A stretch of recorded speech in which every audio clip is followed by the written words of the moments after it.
Some called him a psychopathic little runt. Others said he was a kill-crazed murderer who killed just to watch people die. His real name was Lester Gillis. He was only 5'5" and had a boyish look. Some people referred to him as Babyface. He dropped the name Gillis and changed it to Nelson, and from that time on, people called him Babyface Nelson. He wanted to be a real gangster, like Al Capone or Machine Gun Jack McGurn. His diminutive size didn't help, so what he lacked in size, he made up for in sheer brass and his outsized ego. He had to start somewhere, so why not start at the top, he thought. He would have liked to join the Dillinger gang, but as the leader, not a lowly lackey. So he started his own gang and was determined to be more famous than the great John Dillinger. Lester Gillis grew up in the area around Humboldt Park in Chicago at a time when the nation was wallowing in the mire of prohibition. He joined a juvenile gang, bootlegged beer, and stole automobile tires. Then he moved on to stealing cars and robbing banks. He had no morals and killed without remorse. In time, he would gleefully describe his killings to his pals. In the end, even his friends would turn against him. But there were two who refused to recognize the truth. His mother told a Chicago reporter for the Herald-Examiner, Lester was a great-hearted boy who was always taking the blame for others' sins. He wouldn't hurt nobody except in self-defense. When FBI agents finally brought him down, his sister bristled. The FBI killed a better man today than he ever killed. Then his mother added, I'm proud he was my son. Listen now as New Way to Read presents The Killer with the Baby Face. A few minutes before 10 o'clock on the morning of March 6, 1934, a large Packard touring car eased up to the sidewalk in front of the Security National Bank and Trust Company in Sioux Falls, South Dakota. 6 men were inside, and when they began getting out, a man across the street watched. Those men look like bank robbers, he said to the woman he was with. The men were well dressed, wearing business suits and overcoats to ward off the cold March wind. There was another reason for the overcoats they wore, for they were hiding the Tommy guns and shotguns the 6 men carried. Just as the man on the sidewalk had guessed, they had come to rob the bank. One of the men stood beside the Packard, while the other 5 shuffled toward the bank, walking awkwardly as they tried to hide the guns under their coats. When the men reached the bank, one stopped and stood there, guarding the door. The others pushed inside. The leader, a rather handsome man wearing a thin mustache and whose name was John Dillinger, started to announce the holdup when a young, excited, short man who seemed to be 17 or 18 years old jerked up a Tommy gun and screamed, "This is a holdup. Get down on the floor." His voice was nervous and high-pitched. His name was Babyface Nelson. For a moment, nothing happened. Nelson screamed again. "I said get down on the floor or I'm going to start shooting. Now move." There were 6 or 7 people in the lobby, and they all began to lay down. When one woman hesitated and said she was wearing her best dress and it would be ruined if she had to get on the floor, Nelson yelled, "Sister, I don't care about your dress. Get down on the floor or I'm going to kill you." Nelson swung the gun toward her, and weighing the value of the dress against being shot, the woman dropped to the floor, just as an alarm on an outside wall went off, its clanging sound echoing across the street. Someone had tripped an alarm, and Nelson ran toward the head cashier, but a bandit named Homer Van Meter got there first and slammed his gun up against the cashier's head, unleashing a stream of obscenities. Nelson tried to take over and turned to the cashier and yelled, "You done that, and I'm going to kill you for it." Dillinger remained calm and stepped in between the 2 men just in time. "Forget it," he said. "Let's get the money and get out of here." The 5 men who had gotten out of the Packard with Nelson were all hardened and experienced criminals, and Dillinger, in fact, had just been named public enemy number 1, and a $10,000 reward had been put on his head. The man who remained with the car was John Hamilton, an old Dillinger associate. Babyface Nelson, who went into the bank waving a Tommy gun, had robbed banks before, wanted to be boss, and was openly resentful when the newspapers referred to the gang as the Dillinger Gang instead of the Nelson Gang. Homer Van Meter, a tall, vicious, skinny gunman who enjoyed cursing as though he was trying to intimidate his victims with obscenities. Tommy Carroll was an expert machine gunner who had remained outside the bank to keep people away. And Eddie Green, a friend of Tommy Carroll's, who was good at selecting and casing banks to be hit, and it was he who had chosen the bank at Sioux Falls. With the alarm still clanging, Dillinger started scooping up the cash in the teller's cages. Van Meter now stopped cursing at the tellers and turned to help Dillinger. When the teller's cages were empty, Dillinger told the head cashier to open the bank's vault. The vault had a complicated 5-way combination lock, and the cashier either didn't know the combination or said he didn't.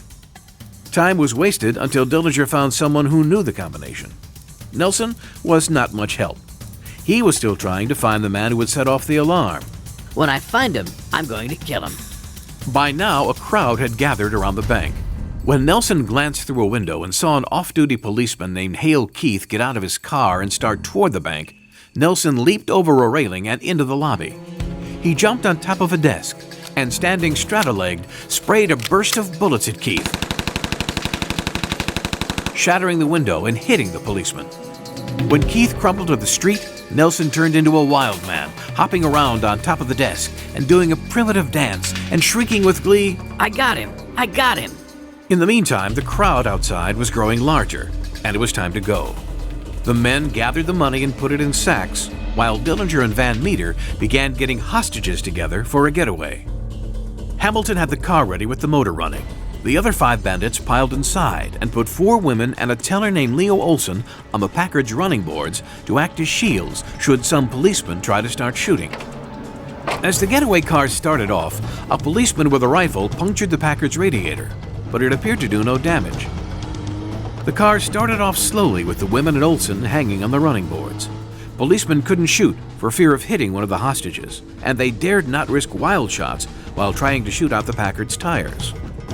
As the car left Sioux Falls, it continued its slow pace, never reaching more than 30 miles an hour, while a police car followed a half-mile behind, just out of range of the bandits' guns. At a curve, while the police car was out of sight for a few moments, the car stopped long enough for Van Meter and Nelson to get out and sprinkle roofing nails on the road. The 4 women who had been hanging on the running boards were put inside the car. Leo Olson was left alone on the side of the road. After a few miles, the Packard's punctured radiator overheated and the car stalled. Carroll and Van Meter jumped out and stopped a farmer who was driving a Dodge sedan. They put the women out and the 6 bandits got in the Dodge, leaving the disabled Packard, the hostages, and a disgruntled farmer behind just as a police car came into sight. The Dodge turned east and sped off toward Minnesota. Shortly before midnight, the robbers were in Minneapolis and met at Eddie Green's apartment in St. Paul to divide the money. The Sioux Falls robbery had brought $49,000, and when the money was divided, each of the men got a little more than $8,000, which, as Eddie Green said, was a pretty good day's work. Lester Gillis was born December 6, 1908, to Belgian immigrants Joseph and Mary Gillis in Chicago. Joseph was a well-respected tanner and leather worker, and worked in a tannery in the neighborhood. When Mary was younger, she had been a teacher and often tutored neighborhood school children in French. Life was tough in the near West District of Chicago with its smokestacks, freight yards, and sweatshops. It was especially tough for a small, undersized boy with an angelic face who looked like a sissy. He was a favorite target for neighborhood bullies who sent him home crying to his mother and taunting him with Mama's boy, Mama's boy. Mary Gillis had more to do than she could handle, what with Lester's older brother and 4 sisters and her tutoring. Joseph was working 10 and 12 hours a day at the tannery, trying to accumulate money to build a larger house for his family, and had little time or energy for anything else. Lester began skipping school and was an habitual truant. Much of his time was spent on the streets, and he soon learned to take care of himself. Whether he was born with a sadistic streak in his makeup, or whether the beatings he took from the larger boys gave him the do-or-die mentality, no one knew. But something molded the personality that would remain with him for the rest of his life. As he entered into his teenage years, even the larger, tougher boys learned to stay away from the boy with the baby face, who feared no one. As he grew older and bolder, he lost interest in school, and Joseph and Mary could do nothing with him. His truancy, and the fact that he was caught in acts of petty thievery, brought him 2 years in a reform school. If the school was supposed to rehabilitate him, it didn't work. As one Chicago detective said, "The Gillis boy was just another street punk, except that he was meaner than most and didn't care who he went after. And there was no remorse in him." Lester Gillis learned a lot of things in reform school, and wasn't any of it good. His folks were hard-working people, but I guess he asked himself where it got him. They'd made a living, but that was about it, and he wanted more than that. He'd heard about Al Capone, and when he got out of that reform school, he wanted to join Capone's gang. But Les was just 16, and Capone wasn't interested in taking on a kid. Les decided to start his own gang, just like Capone had, but he couldn't find anybody to go with him. Nobody knew who he was. All they knew was that they'd heard he had stolen some tires and maybe a car or two and was caught and put in jail. He was just a pipsqueaking sidewalk thug. It wasn't much of a recommendation when he went up to somebody and asked if they wanted to join his gang, especially since he didn't have a gang to start with. He broke into stores and stole from Italian and Jewish sidewalk fruit stands. He rolled drunks in dark alleys and took what little money they had. It probably would have gone on that way, just being a street punk, until one day he broke into a store and was nabbed red-handed. Lester Gillis was a smart aleck, and he spouted after the judge one time too often and got 2 more years so he could learn some manners. When he got out in 1926, he was 18. Prohibition had changed things in Chicago, and Capone's men were running the town. Gillis must have thought about joining the mob, for some of his boyhood pals were already involved with Big Al Capone, but Lester seemed not to have done so. Lester's father, Joseph, had been moody and depressed for some time.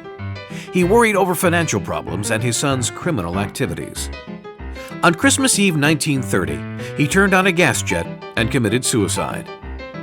After Joseph's suicide, Mary's financial problems were overwhelming, but she managed to scrape up enough money to pay restitution for some tires Lester had stolen. He was given probation instead of prison time. His parole required him to get a legitimate job, and he found work at Chicago's Commonwealth Edison Utility Department as a chauffeur and tried to straighten up. With his first paycheck, he tried to give money to Mary for the money she had to pay to settle the tire theft case.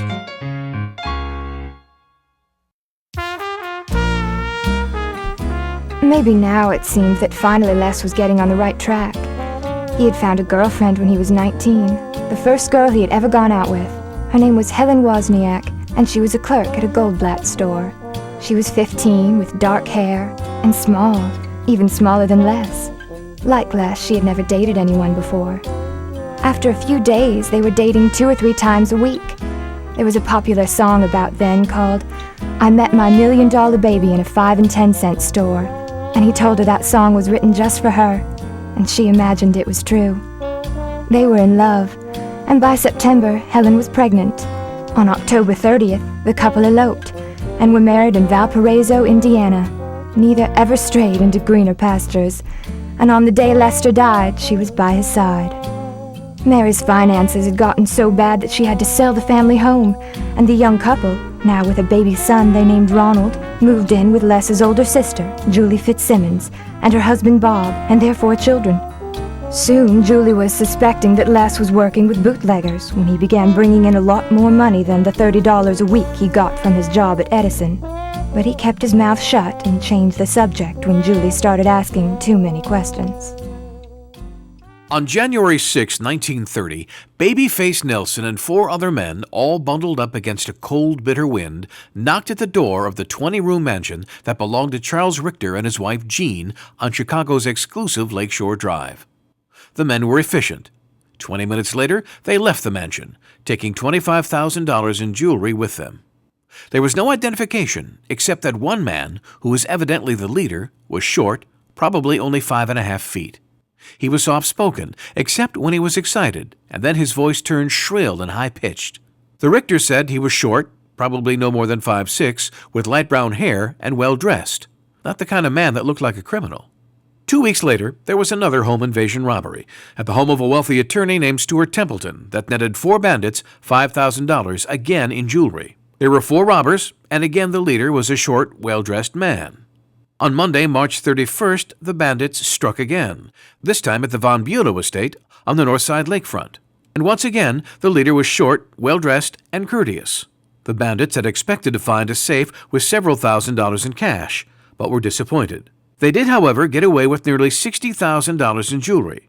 But having $60,000 in jewelry was not the same as having $60,000 in cash. Heisting some ice? That was easy. Wasn't nobody waving no gun at you wanting to kill you. The problem was, what could you do with the stuff when you got it? If it was something expensive, no pawn shop in Chicago would touch it because they knew it was hot. Fences had ways to move hot ice out of town, maybe to England or Italy.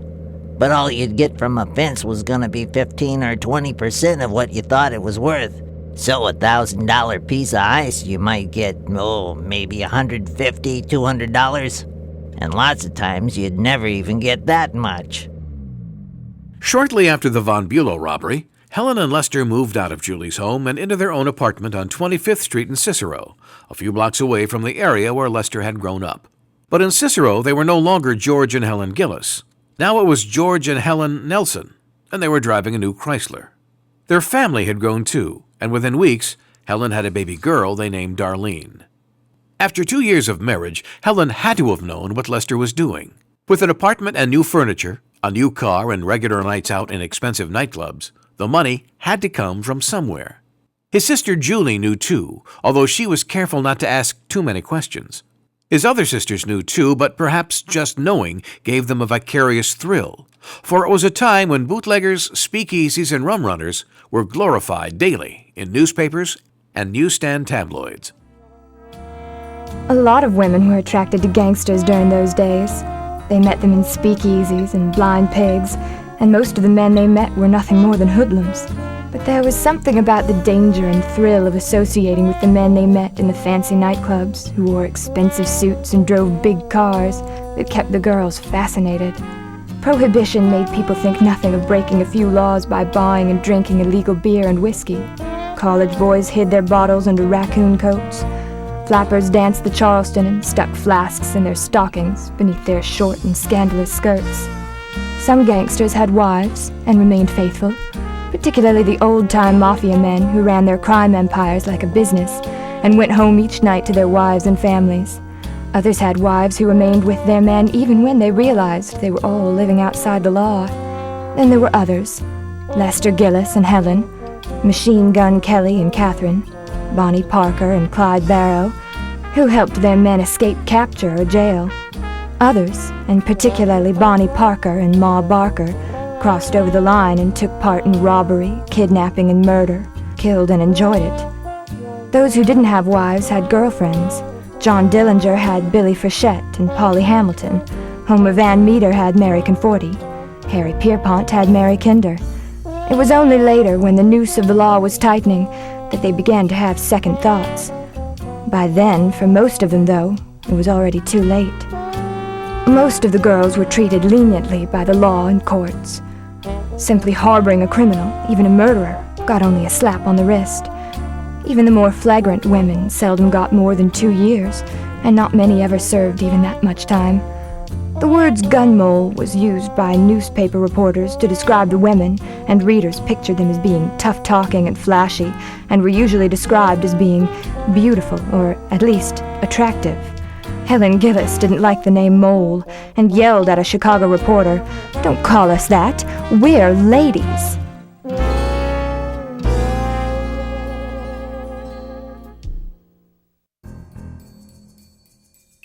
Babyface's robbery heists took too much planning, and it took too long to turn jewelry into hard cash, and he desperately needed money.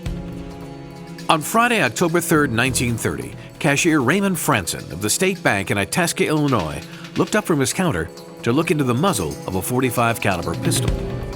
Babyface Nelson and two friends, Harry Powell and Stan Randall, were robbing their first bank. They were in the bank 10 minutes, and they walked out with $4,678. From that time on, and for the rest of his criminal life, Babyface Nelson would concentrate on banks. On Friday, November 7th, barely a month after the Itasca holdup, Babyface and his two partners hit the bank in Plainfield, Illinois, expecting another quick get-in and get-out affair. Things went wrong from the start. Randall and Nelson went into the bank. Powell covered the door. Randall covered the lobby and tellers. Nelson headed for Bank President Avery Lambert's counter and ordered him to start gathering up the money there.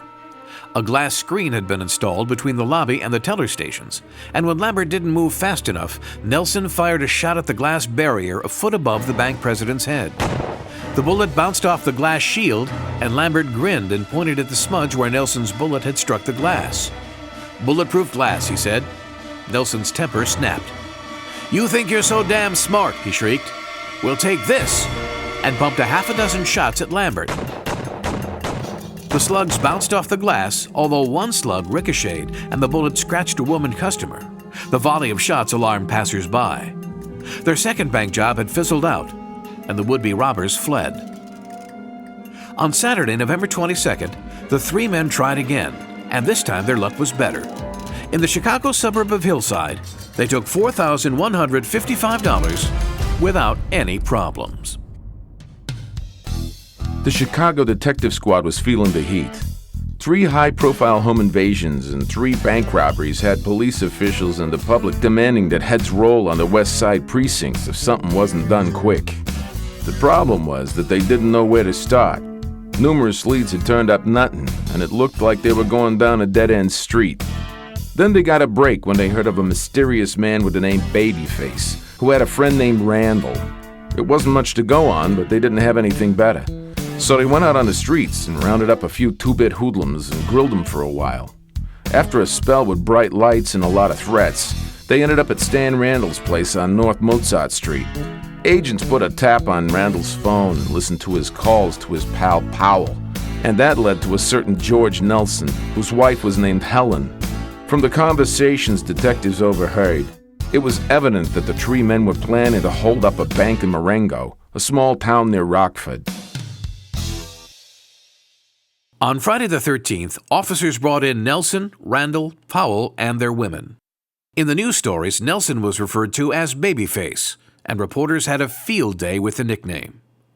The 3 men were indicted for the jewelry robberies. Powell quickly confessed and agreed to testify against his 2 confederates and was given a year's probation. Powell also eventually pleaded guilty and was given 1 to 10 years in prison. Babyface Nelson refused to plead and was found guilty and sentenced to 1 year to life in the Illinois prison in Joliet. For the most part, Nelson quickly adjusted to prison life, probably because of his earlier experiences in the reformatory. He was allowed monthly visits with Helen, his mother, his 3 sisters, and his attorney, Charles Doherty. When Doherty told him he could get a reduced sentence if he told prosecutors about his connections to Chicago's underworld, Nelson refused. "I ain't no rat," he said. The Itasca bank robbery had not yet gone to trial, and a trial date was set for January 26th. Nelson was sent to Wheaton for the trial. In the meantime, Helen went to Itasca to talk with Raymond Franson, the principal witness against Nelson. She asked him not to testify, and when Franson refused, Helen's voice turned menacing and threatening. "Well, you better not testify if you know it's good for you," she said, and stormed out. The meek and petite wife was like a tiger protecting her cubs. On February 17th, Nelson was found guilty of the Itasca robbery and was sentenced to 1 year to life in prison, a somewhat standard Illinois sentence at the time. Helen and Nelson's 3 sisters attended the trial. After the trial, Nelson was sent back to Joliet to resume his sentence. The trip was by train, and he was accompanied by a deputy who was handcuffed to Nelson's wrist.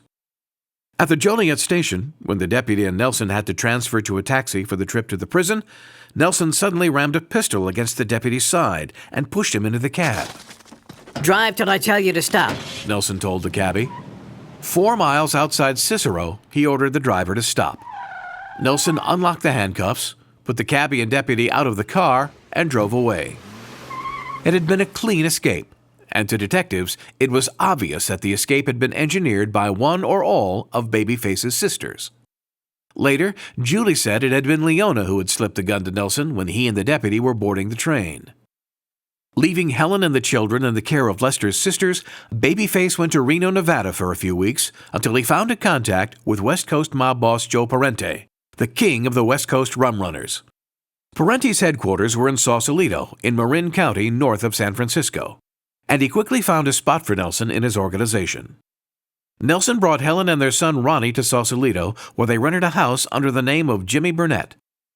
They left 2-year-old Darlene with Nelson's sisters in Chicago for a while, until he and Helen had settled down.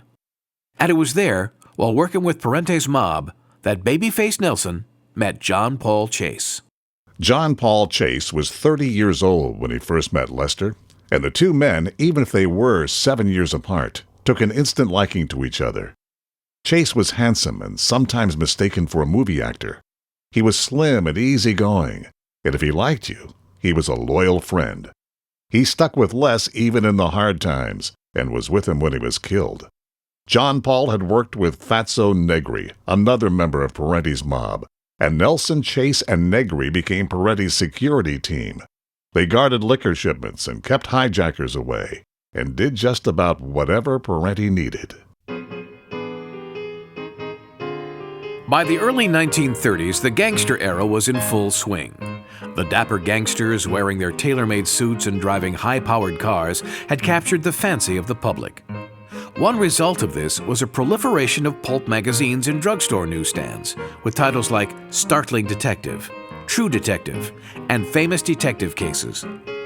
In October, True Detective lineup printed a mugshot of Babyface and a short story with a headline reading, Lester Gillis, alias Babyface Nelson.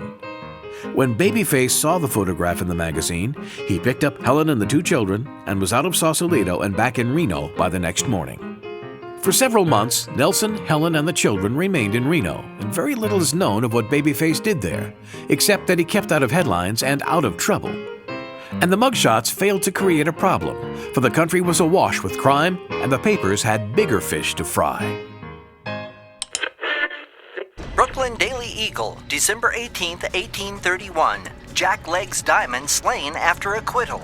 The Cleveland Press, March 22, 1932. Vincent Mad Dog Cole mowed down by rival gang. New York Daily Mirror, May 1932. Charles Lindbergh baby murdered. Los Angeles Herald Express, June 17, 1933. Kansas City crowd sees gang shoot 7 at railroad station. Dallas Morning News, July 25, 1933. Buck Barrow dying after gun battle. Clyde Barrow and Bonnie Parker escape. Chicago Daily Tribune, September 7, 1933. Machine Gun McGurn found guilty. Ma Barker and her 4 sons had started with a simple robbery and now had turned to kidnapping. A notorious gangster named Alvin Karpus had joined with the Barkers, and the gang was creating a problem for officers. Machine Gun Kelly had kidnapped a wealthy St. Paul banker and was holding him for ransom. Clyde Barrow and Bonnie Parker had cut a wide swath of robberies and murder in Oklahoma and the Southwest.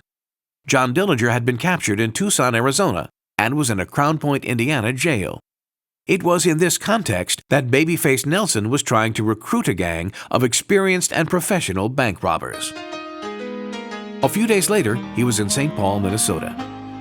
St. Paul was a safe town for gangsters and mobsters. The St. Paul police didn't bother nobody and looked the other way, as long as they could pick up a few dollars from time to time with bribes and petty fines.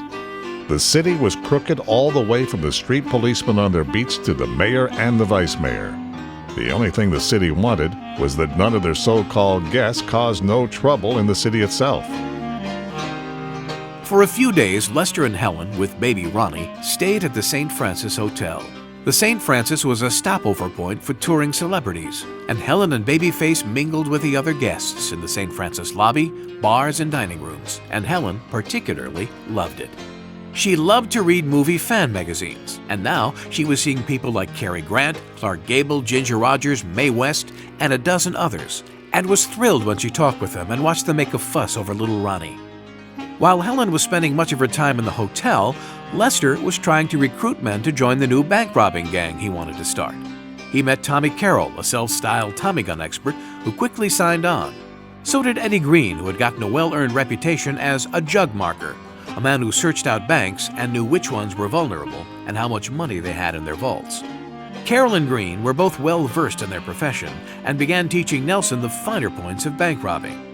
Case the joint, Carroll said. Know where everybody works, where the vault is located, how many people will be working there. Know where the bank president or the head cashier's offices are. Go into the bank a day or two before and memorize the bank's layout.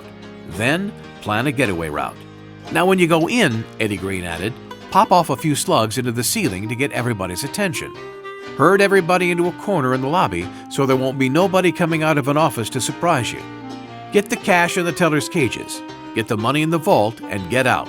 That's the way to rob a bank, he said.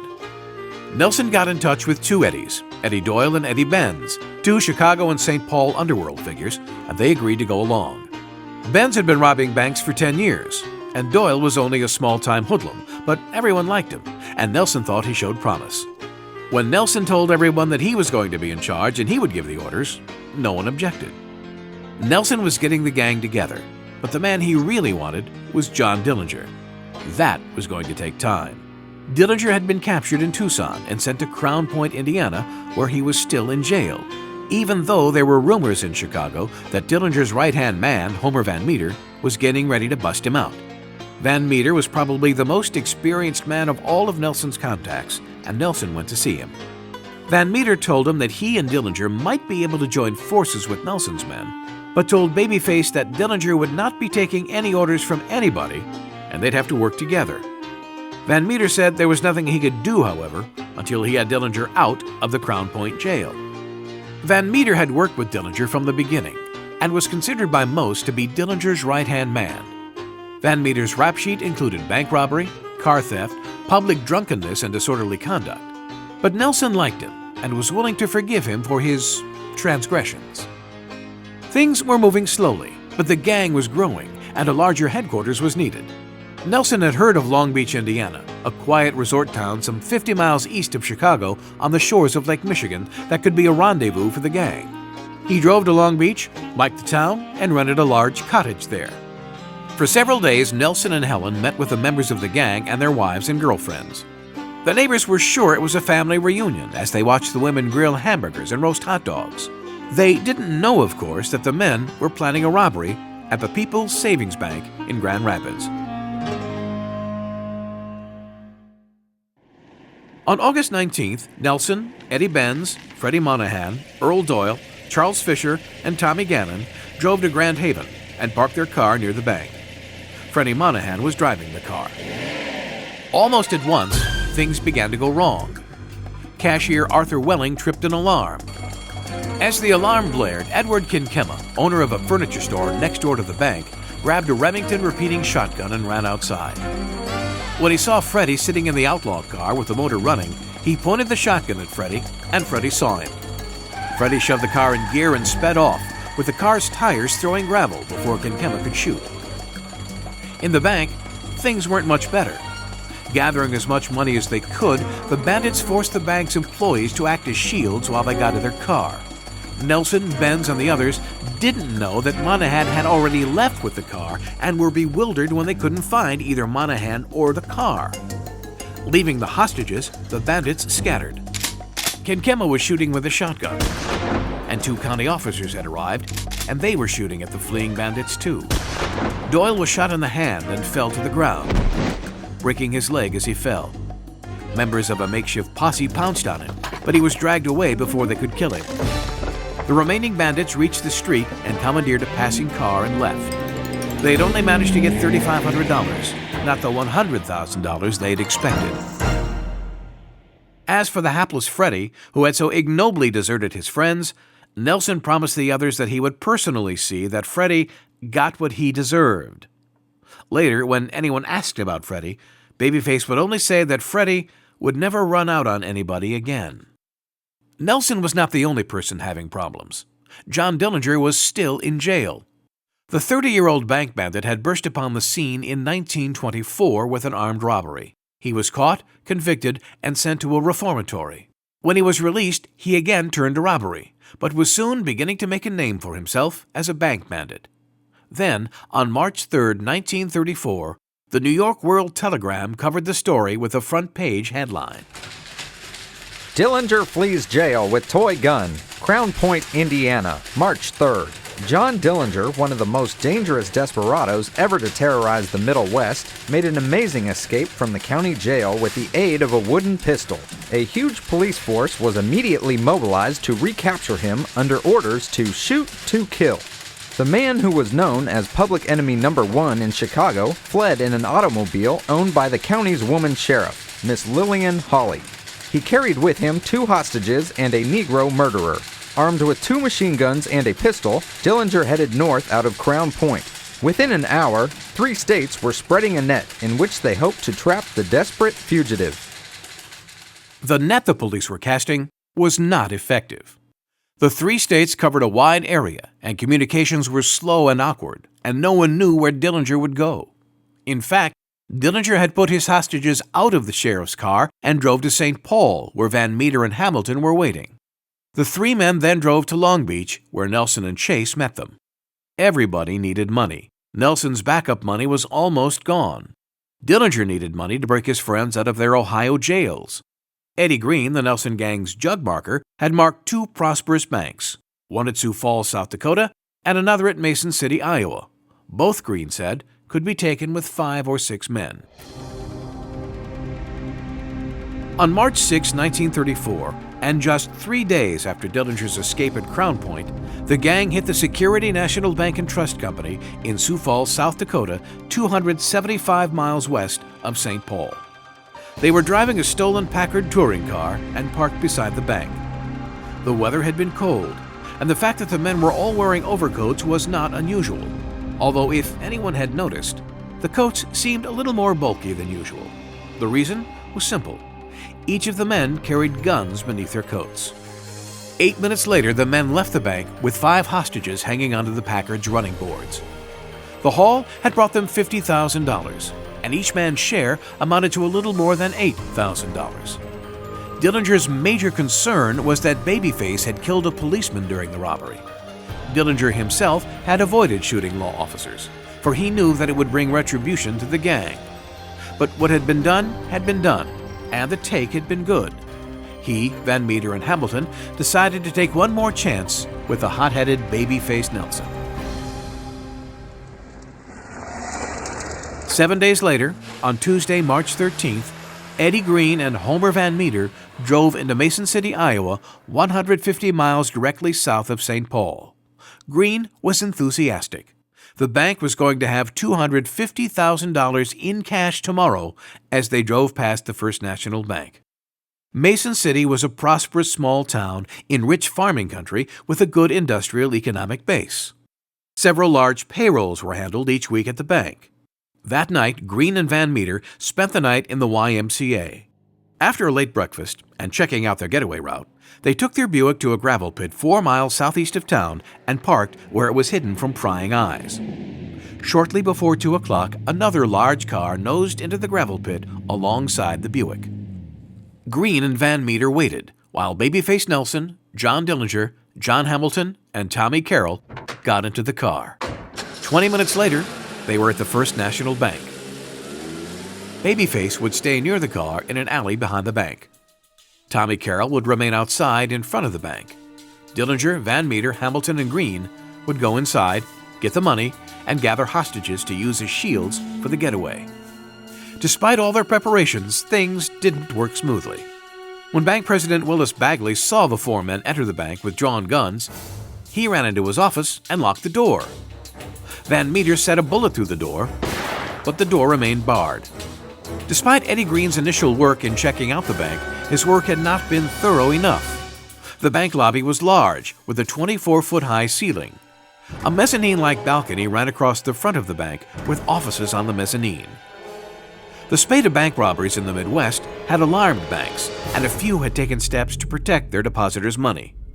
The Mason City First National had a steel guard's cage installed some 15 feet above the lobby level, and a tear gas gun could be fired through gun slots in the cage. The guard was protected by iron plates around the cage. When Tom Walters, the bank guard, heard Van Meter shoot at President Bagley's door, he fired his gas gun. The tear gas canister struck Eddie Green in the back. Green was startled, turned, saw the guard cage, and sprayed a burst of bullets aimed at the cage, but the bullets had no effect. Walters, too, was having trouble. The spent gas shell jammed in the gas gun, and he couldn't remove it. He reached down to the gas candles, but was unable to find them. A bank auditor in one of the mezzanine offices was more successful and found a gas candle in his office, pulled the fuse, and tossed the candle down into the lobby. With both Walter's first gas shell and the auditor's candle spewing tear gas, the air in the lobby was thick and stifling and stinging. Outside, toward the back alley, Babyface could not know what was happening. Already people were gathering, and Nelson waved them back with his Tommy gun. In the street, Dillinger had brought some hostages from the bank and had them huddled around him as human shields. Nelson, now excited and almost out of control, began shooting at passing cars. Nelson's bloodlust was up, and he wanted to shoot someone. When he saw R.J. James, a school board secretary, crossing the street, he turned and sent a burst of bullets toward James. James was hit in the leg by one of Nelson's slugs, staggered, and fell. Back at the bank, Green, Dillinger, and Van Meter were stuffing cash in sacks. Hamilton pushed Henry Fisher to the bank vault and told him to open it. The vault had been propped open with a bag of loose pennies, and when Fisher moved the bag to open the vault door, which somewhat resembled a heavy jail cell door, it slammed shut, with Fisher inside with more than $200,000 in cash, and with Hamilton still outside. When the door slammed, Fisher thought quickly and told Hamilton there was no way he could reopen the door from the inside. All he could do, he said, was push the bundles of bills through the bars. Hamilton could see the bills stacked inside the shelves in the vault and told Fisher to quit stalling and do it. The cashier started handing stacks through the bars, one stack at a time, and with admirable presence of mind, chose the bundles of $1 bills rather than those of higher denominations. Fisher moved as slowly as he dared, and Hamilton had gotten only $20,000 when Van Meter came in and told him they were leaving. Hamilton grabbed the last bundle of bills, and with hostages gathered around him, made his way out of the bank and to the street. Judge John C. Shipley was in his third-story office in the Weir building across the street when he saw the commotion in the street below. He took a pistol from his desk and, taking deliberate aim, caught Dillinger in the shoulder. The judge ducked away, then reappeared in the window and fired again, this time shooting Hamilton almost exactly the same way he had hit Dillinger. Although both men were wounded, they got to the Buick where Babyface had the car ready. It was an escape almost identical to the one in Sioux Falls. With hostages hanging on the running boards, and with the car driving slowly, the bandits drove back to the gravel pit where the hostages were released. In the weeks following the Mason City robbery, while Dillinger and Hamilton were recuperating from their wounds, Babyface Nelson, Helen, and their children, and John Paul Chase, drove west to Reno and stayed for a few days, then went on to Bremerton, Washington, where Lester's sister Leona now lived. The murders of Patrolman Keith Hale and School Secretary R.J. James had put heat on the bandits, and FBI agents and detectives were following dozens of leads and beginning to get a few results. Eddie Green was killed by FBI agents George Gross and Ian Notensteinen in a raid in St. Paul. Both Dillinger and Van Meter were tracked down and routed out of their rented apartments. Dillinger was shot on the leg as he and his girlfriend Billy Frechette ran out of the apartment as agents closed in. They all got away, but it had been close, and gangsters were trying to hide in the shadows as they wondered who would be next. Emil and Nan Wanatka sold their Little Bohemia restaurant in Chicago when a national depression threatened to drive them into debt. They sold out just in time to have enough cash left over to build a small hunting lodge in Manitowish Waters, Wisconsin, 13 miles south of the small town of Mercer and 50 miles north of Rhinelander. They named their new lodge Little Bohemia, the same name they had used for their earlier Chicago restaurant. The area was dotted with lakes, and although it was mostly deserted during the winter, it was considered a sportsman's paradise the rest of the year. It was also Nan's hometown, and she had two brothers, Lloyd and George Laporte, and a sister, Ruth Voss, living nearby. Emil and Nan had a 10-year-old son, Emil Jr. Their lodge was a rustic 2-story building with 8 guest rooms on the top floor and a large kitchen, dining room, and bar on the first. Like other lodges and resorts in the area, its walls were adorned with Northwoods relics, hunting and fishing trophies. In addition, there was a cabin next to the main lodge. The lodge was on the shore of Little Star Lake beside U.S. Highway 51, the road that started at the Michigan line at Ironwood and ran down past Mercer, Manitowish Waters, and on to Madison, the Wisconsin capital. There was a large civilian conservation corps camp a few miles away, and 4 other lodges were scattered around on nearby lakes. The CCC camp was one of the new Roosevelt administration programs designed to provide jobs for out-of-work men. CCC workers lived in camps similar to an army camp and worked on various parks, roads, and other civic projects. The proximity of the CCC camp had been good for the Winotkas, for CCC men frequently dropped by Little Bohemia on Saturdays and Sundays for drinks and meals. Emil and Nan had two full-time employees, 26-year-old George Bazo and 23-year-old Frank Traub, both of whom worked in the dining room and bar and helped Emil with the lodge's maintenance chores. It was on a Friday afternoon that two men and a woman drove up to the lodge, and a tall, lanky man wanted to know if Emil had any rooms he could rent. Said he had 6 or 7 more people coming soon in 2 more cars. Emil needed the business and wanted to know how long they wanted to stay, and the man, who said his name was Wayne, said maybe a couple or 3 days, but they hadn't decided yet. When the other 2 cars came in a couple of hours later, Homer Van Meter, who was now calling himself Wayne, introduced the new arrivals using only first names. Nelson was Jimmy, and Johnny was Dillinger. Besides Nelson, Dillinger, and Van Meter, there were 2 other men, Tommy Carroll and Pat Riley. There were 4 women, Helen Gillis, Homer Van Meter's girl Marie Conforti, Tommy Carroll's Jean Crompton, and Pat Cherington. Emil and Nan, because of their restaurant experiences at their old Chicago restaurant, knew their guests were not who they claimed to be. Nan particularly was sure that Johnny was John Dillinger, and she was concerned and nervous. Emil confronted Johnny and said, "You're John Dillinger, aren't you?" Dillinger didn't deny it. "Look, Emil," he said, "you don't need to worry. We all need to rest here for a day or 2, and then we'll go on our way. We'll pay you well, and we won't cause you any problems." Nan didn't want those people in her house, but she didn't know what to do. Dillinger seemed nice enough, but she was especially afraid of Nelson. The way he was sneaking around and watching every move she made and trying to keep close enough that he could hear everything that everybody said. She was sure that Nelson was going to take his Tommy gun and kill them all before he left. Nan was almost out of her mind what to do when she remembered that Emil Jr. was supposed to attend a birthday party at his Uncle George Laporte's house Saturday afternoon and spend the night there. She got up her nerve and told Dillinger that she had to take Emil Jr. to the party and then she'd be right back. Nobody said nothing, so she got ready to go. She was sure Nelson would want to go with her and she wouldn't be able to tell anybody what was happening, so she wrote a short note saying that Dillinger was at Little Bohemia and hid it in a cigarette pack to pass on to her brother without anybody noticing. At first, George didn't understand what she was doing when she tried to give him the cigarettes, but he finally caught on and read the note, then passed it on to her brother-in-law, Henry Voss.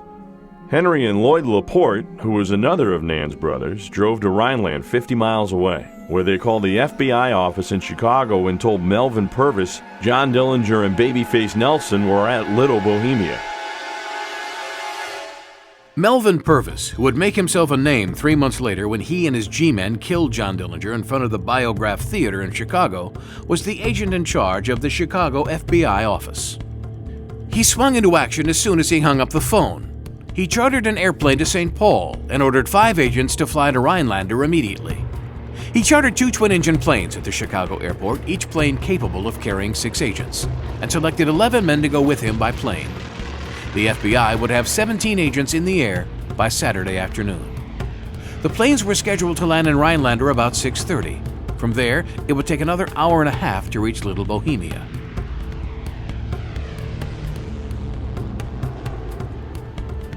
Babyface Nelson had told Emil that they were going to leave after supper Saturday evening, but decided to wait until Sunday morning because Pat Riley and Pat Cherington had gone to St. Paul and hadn't got back yet. Riley had gone to get $2,500 the gang had stashed there, and Cherington said she needed to see a doctor. When Riley and Cherington hadn't got back, Nelson was getting worried and nervous, hopping around, looking out the windows every minute or so. Nan was just as bad off, afraid that Nelson would start shooting everybody in sight if Riley didn't come back soon, thinking maybe Riley and Cherington had been caught or maybe Riley had just skipped out with the $2,500. About 10 o'clock, Nan's sister Ruth Voss called and told Nan to come over to the Birchwood Lodge a couple of miles away for a visit. Nan put on her coat and drove to Birchwood, and once again, nobody paid any attention when she told Emil that she was going to see Ruth and she'd be back soon.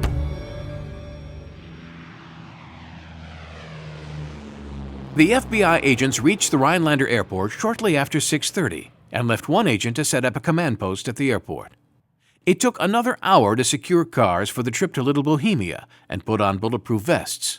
And it wasn't until 8:45 that they were parked at the little road leading to the lodge. The federal agents were divided into 3 groups. One agent would take 4 men and go along the right side of the lodge. Another 5 men would go to the left. Purvis, Special Agents Clegg and Carter Baum would go straight to the lodge. Another would remain at a command post. The G-men still didn't know much about the Little Bohemia Lodge, and the 2 Wanaka dogs were barking and everybody was all tensed up. There were 3 customers in the lodge, 2 men from the CCC camp and a salesman from Mercer. They had put on heavy coats and started toward their car in the parking lot just as the lodge's 2 employees, Bazo and Traub, came out of a south entrance to see why the dogs were making so much racket. When all 5 men came out of the lodge at the same time, the FBI men assumed that it was the Dillinger gang. The agents on the south side of the lodge ordered Bazo and Traub to throw up their hands. The 2 men quickly did so and tried to tell the agents who they were, but the agents couldn't be sure and kept the men covered with FBI guns. The lodge's 3 bar customers came out of the main entrance and got in the salesman's car, turned on the radio, and started to leave when the agents yelled and ordered them to stop. The radio was loud and the men couldn't hear the officers and started driving away. When the men didn't stop, Purvis and Clegg ordered their men to shoot. Bazo and Traub kept yelling, trying to tell the agents that the men they were shooting at were customers and not gangsters. But the agents, like the customers, couldn't hear because of the car's radio and the barking dogs. When the G-men started shooting, it was like a string of firecrackers all going off at the same time with everybody blazing away. Things happened so fast that the men in the car didn't know what had hit them. The CCC camp cook, John Morse, fell out of the car. He had been shot 4 times, but he had been drinking heavily at the lodge, and all he wanted now was another drink so his nightmare would go away. He crawled back to the lodge asking for beer. The Mercer salesman, who had been driving the car, had been hit twice, and he got out of the car and hid back in some brush. The other CCC man was still in the car when the agents got to him. He was dead. When Pat Riley and Pat Cherington finally turned into the road to Little Bohemia and saw the strange cars blocking the driveway, they turned around and sped away. When Dillinger, Hamilton, Van Meter, and Carroll heard the agents shooting at the salesman's car, they grabbed guns and started shooting from second-story windows. Nelson was adding to the din with his Tommy gun from the yard of his cabin. For 30 seconds, there was a continuous rattle from machine gun fire, punctuated by the thundering boom of a shotgun. And then, the shooting stopped. Dillinger, Van Meter, Hamilton, and Carroll had climbed out of a back window, dropped down into a snowbank, and ran down to the edge of Little Star Lake, turned right, ran along the lakeshore, and were gone. Nelson, who was now left alone, made it to the lake, but instead of turning right as the others had done, he turned to the left. The FBI agents were still not sure what happened and didn't know how many people were still in the lodge. Nan was with Ruth Voss at the Birchwood Lodge, and Emil Jr. was at George Laporte's house. Emil was still in the lodge along with the gangsters' women and Bazo and Traub. All were huddled in the cellar of the lodge. As soon as the shooting stopped, Emil went upstairs and called Alvin Corner, the local telephone operator, and connected him to the FBI agent who had been left in Rhinelander. The agent told Emil to get everybody out of the cellar, turn on the lights, and go outside with their hands up. The women wouldn't go out and told Emil the FBI intended to kill them when they went out. So Purvis told his men to throw tear gas bombs into the lodge to make them come out. While the agents were trying to determine what was happening in the lodge, Dillinger, Van Meter, Hamilton, and Carroll ran a mile north of Little Bohemia, where Dillinger, Van Meter, and Hamilton stole a Ford coupe, commandeered it, and using back roads, started to St. Paul. Carroll walked on farther to the Manitowish waters, where he stole a Packard car and escaped. Pat Riley and Pat Cherington had already left. Everything had gone wrong for Babyface Nelson, and things were getting worse. He had gone left instead of right at the lake when he left Little Bohemia. He commandeered a car belonging to Mr. and Mrs. Paul Lang. When the Lang car's headlights burned out, he left the car beside the road at Alvin Corner's house. Alvin run the telephone exchange, and when he saw the Lang's car stop without any lights on, he was intending to call the sheriff. But before he could, Babyface was already in the house and waving a pistol at Alvin. Even at that moment, a coupe carrying local county constable Carl Christensen and FBI agents Jay Newman and Carter Baum was speeding down Highway 51. Newman was driving, And when Constable Christensen saw the car sitting in front of Kerner House, he said, "That looks like George Laporte's car." There was a man inside who didn't look like Laporte, and Newman stopped beside the idling car and called, "We're federal agents. What's going on?" Instead of replying, Nelson got out of the Laporte car and ordered Newman to get out of the car. Newman, still not sure who it was, got out. When Newman got out of the coupe, Nelson jerked out one of his machine pistols, stuck the muzzle inside the car, and started shooting. Newman fell to the road and Babyface turned to Christensen and bombed. He shot Christensen as he was trying to get out of the car. He shot Agent Baum, striking him in the throat. With the 3 officers dead or wounded, Nelson took the Ford coupe the G-men had been driving and took off. A few miles down the road, one of the coupe's tires blew out. Now, Nelson was afoot and lost in the woods. After the gun battle at Little Bohemia and the killing of Agent Baum, the FBI launched a massive manhunt looking for Dillinger and Nelson. Dillinger had escaped, but Hamilton had been wounded during a high-speed chase while trying to escape. He outdistanced his pursuer and got away, but was shot in the back during the chase. Dillinger got Hamilton to Chicago and to a doctor to get Hamilton's wound treated. When Nelson left his car and turned to the woods, he was like a fish out of water. He was a city boy and knew all about alleys and streets, but he didn't know nothing about vines and tangled brush and deep woods. Probably he didn't know where he was or even which direction he was going, but he came up on a 3-room cabin just inside the Chippewa Indian Reservation. The cabin belonged to Maggie and Ollie Catfish. Nelson remained with the Catfishes for several days, paying them well for their trouble. On Thursday, Ollie Catfish led Nelson through the woods 3 miles to the nearest highway. For 2 months, Nelson tried to keep out of the public eye, but things had happened. Helen, Jean Crompton, and Mickey Conforti were convicted of aiding the escape of Lester Gillis, Tommy Carroll, and Homer Van Meter. Each woman was sentenced to 18 months of probation. Tommy Carroll and Jean were driving to St. Paul when their Hudson developed engine trouble, and they stopped in Waterloo, Iowa to have the car repaired. A mechanic spotted several license plates hidden under a floor mat and called the police. 2 Waterloo detectives found a gun and ammunition in the car, and when they approached Carroll, he was shot by the detectives when he tried to run. On May 23rd, Bonnie and Clyde were killed during an ambush on a rural Louisiana road. Nelson was not concerned. He had said, "It was people like them who gave the rest of us a bad name, always killing people." That same day, Billy Freschetti was found guilty of aiding Dillinger and was given 2 years in the women's prison in Milan, Michigan. On June 22nd, the FBI named John Dillinger public enemy number 1 and put a reward of $10,000 on the outlaw's head. The reward poster also offered $5,000 for the capture of Lester Gillis, alias Babyface Nelson. A rash of public sightings produced hundreds of calls, but none produced any results, and the robberies continued.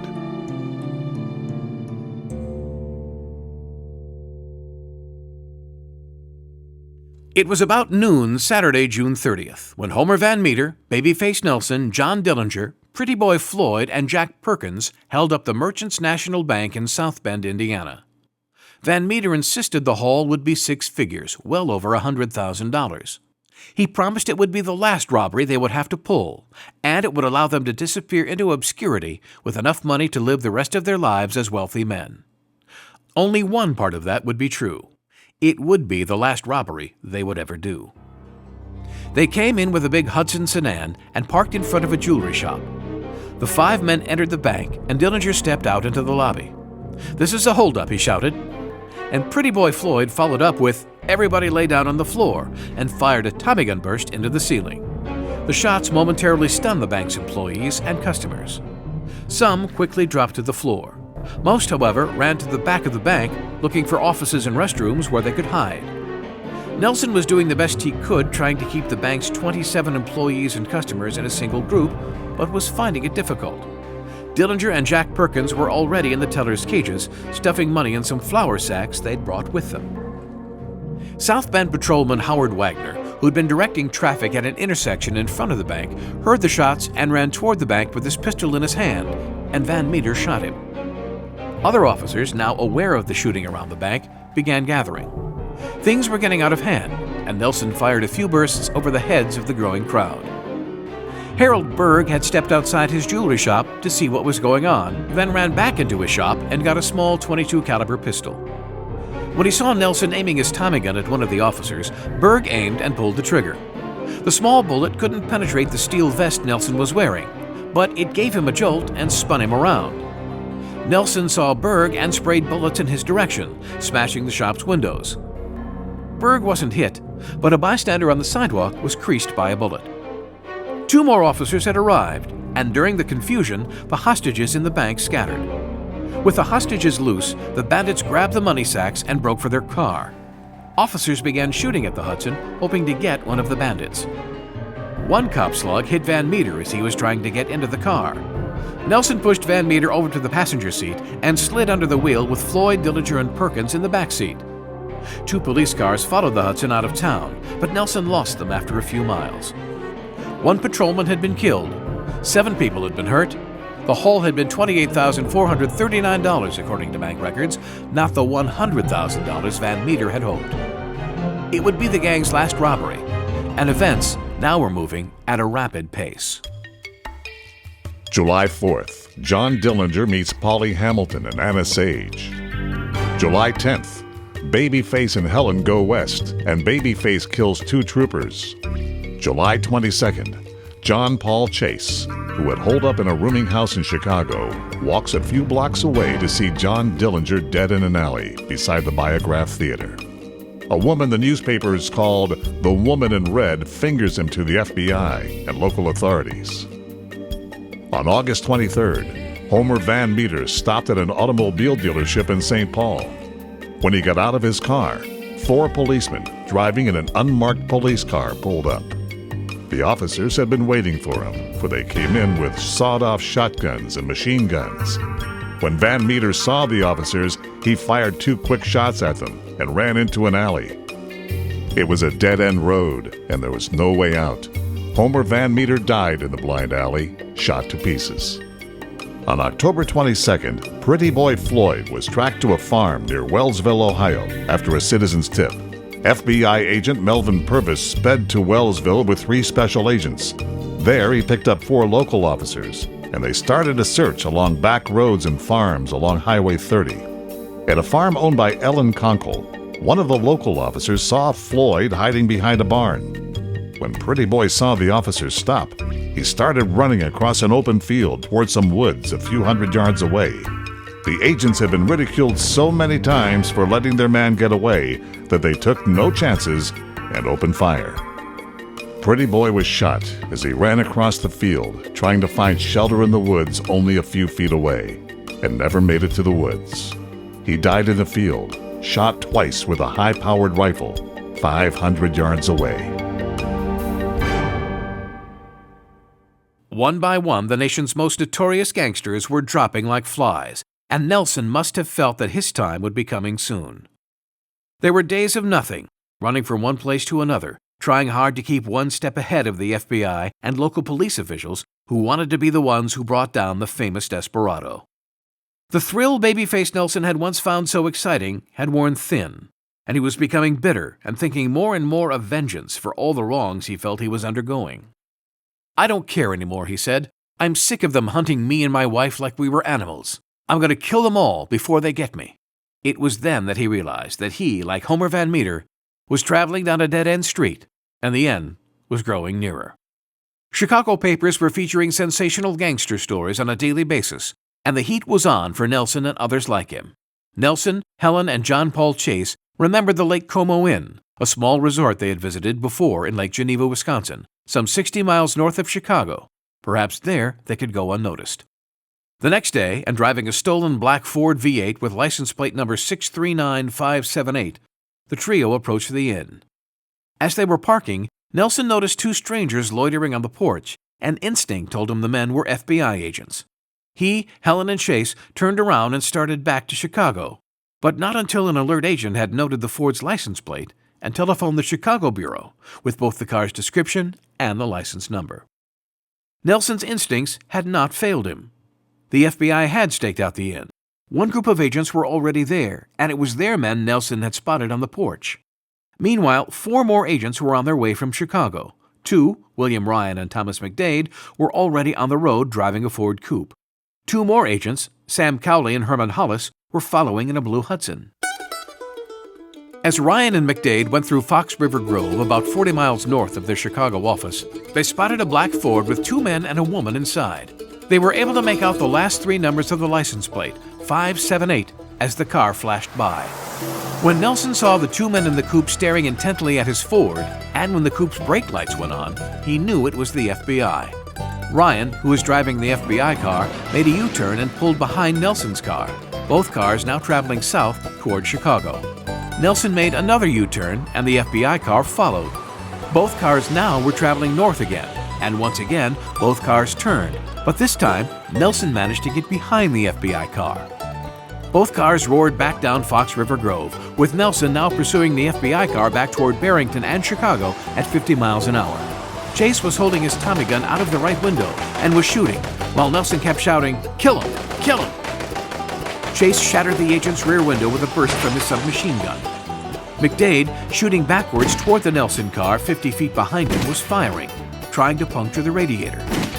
As the cars approached Barrington, a slow-moving milk truck blocked the FBI car, and Ryan swerved to pass just as an oncoming car appeared. He managed to squeeze by, but missed a sharp curve and ran off the road into a field. Agents Cowley and Hollis, driving up from their FBI headquarters in Chicago, had glimpsed the chase as they reached Fox River Grove. Hollis, who was driving the second FBI car, a blue Hudson, quickly turned around to pursue Nelson's Ford just as Ryan's coupe had to give up the chase. With Nelson's car shot up and sputtering from the bullets of McDade's Tommy gun, and with Hollis's Hudson steadily gaining, Nelson knew he couldn't go any farther, and when he saw a gravel road leading to Barrington's public Northside Park, he turned into the road and stopped. Hollis and Cowley were right behind, still shooting, but their car skidded past the park's gravel road and came to a screeching halt in the middle of the highway near a Sinclair gas station. As Hollis stopped the Hudson, Nelson, Helen, and Chase scrambled out of their car. Nelson carried his Tommy gun and Chase had his automatic rifle. Both had their pistols. Helen ran several yards into a field at the edge of a football field and lay down in some knee-high weeds, hoping she wouldn't be seen. John Paul Chase was crouching behind the hood of the Ford and was the first to shoot at the G-Man. A second later, Nelson brought up his Tommy gun.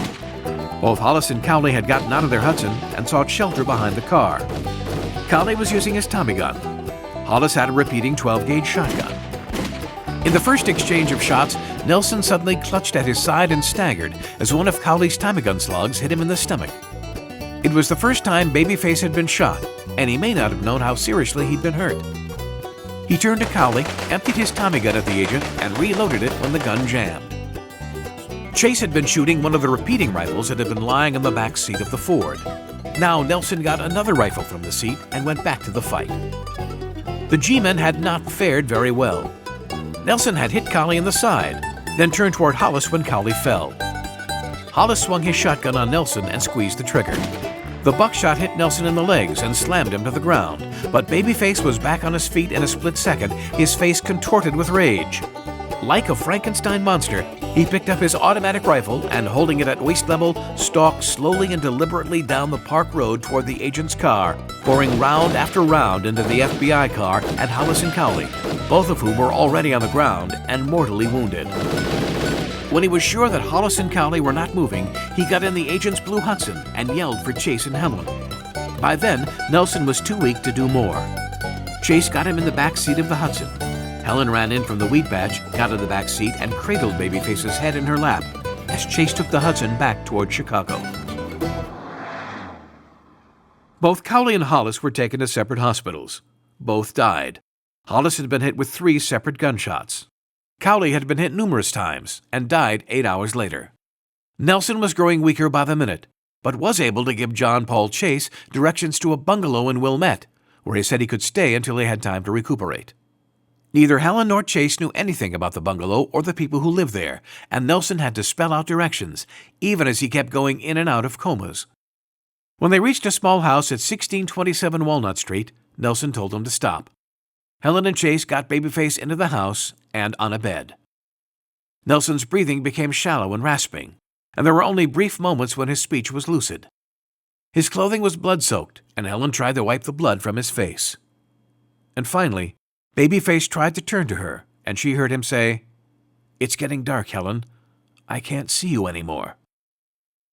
So it was there, in a small house in Wilmette, that Lester Joseph Gillis died from FBI bullets. He'd been shot 9 times.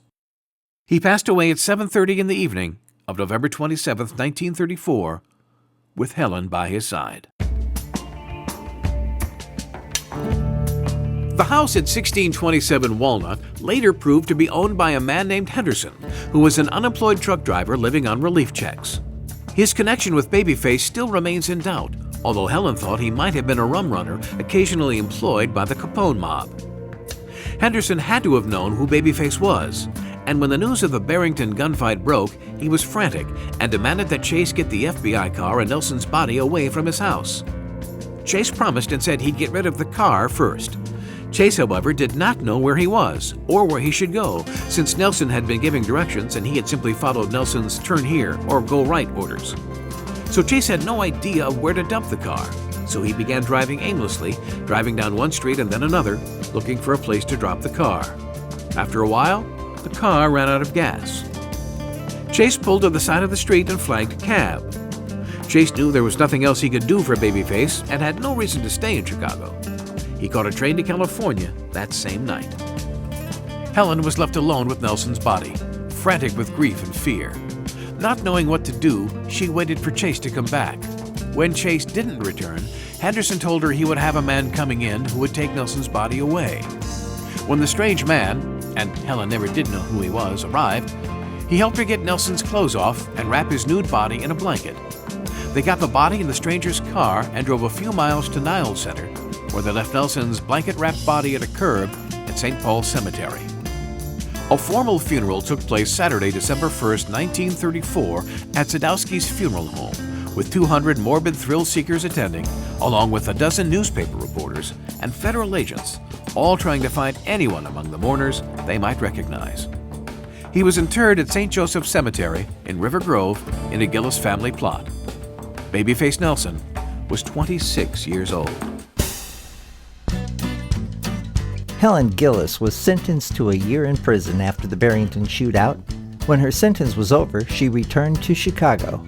Her son Ronnie and her daughter Darlene grew up and married. Helen never remarried and died in 1987. She was buried in the family plot. John Paul Chase spent most of the rest of his life in Alcatraz and was paroled in 1966. He became a custodian and died in 1973. The story of the Babyface Killer was presented by NewWayToRead.com, a division of Creative License Incorporated, Nashville, Tennessee. Written by Jimmy Gray, narrated by Ron Jordan, produced by Joe Loesch. Additional voices were provided by Elizabeth Eakin O'Neill, John Sherberg, Alexis Ryan, Chuck Valencias, Don King Sr., Clay Young, Jamie Loesch, and Joe Loesch. Copyright 1996, 2005, and 2018. NewWayToRead.com, Nashville, Tennessee. All rights reserved. Duplication in part or in whole is strictly prohibited.